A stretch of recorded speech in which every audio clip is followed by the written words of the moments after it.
ធ្លាប់តែថ្មើរนิ่งរមែងលឺសំឡេងពុក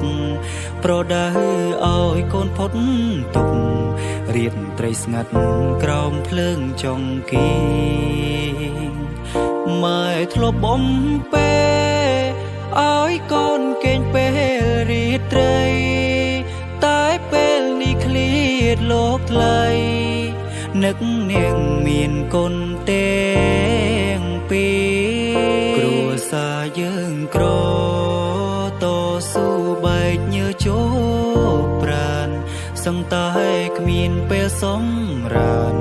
យើងជោប្រានក្រោមកំដៅថ្ងៃព្រឹកឡើងកាលណា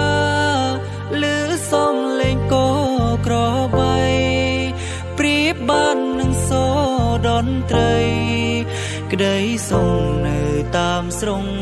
ស្រែទួងយើងនាងក្រពុកតែងតែព្រៀនប្រ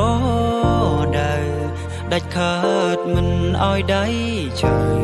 កូនមិនត្រូវលួចឆក់ប្លន់គេធ្វើជាមនុស្សល្អពឹងផ្អែកកម្លាំងញើឈាម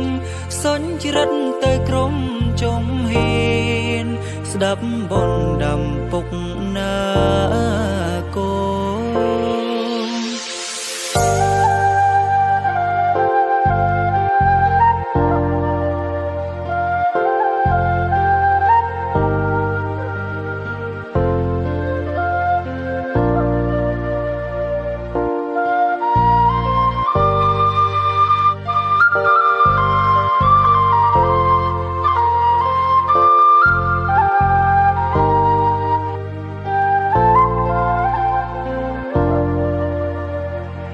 ធ្លាប់តែថ្មើរนิ่ងរមែងលឺសំឡេងពុកប្រដៅឲ្យកូនផុតទុករៀបត្រីស្ងាត់ក្រោមភ្លើងចុងគីម៉ែធ្លាប់បំពេឲ្យកូនកេងពេលរីត្រី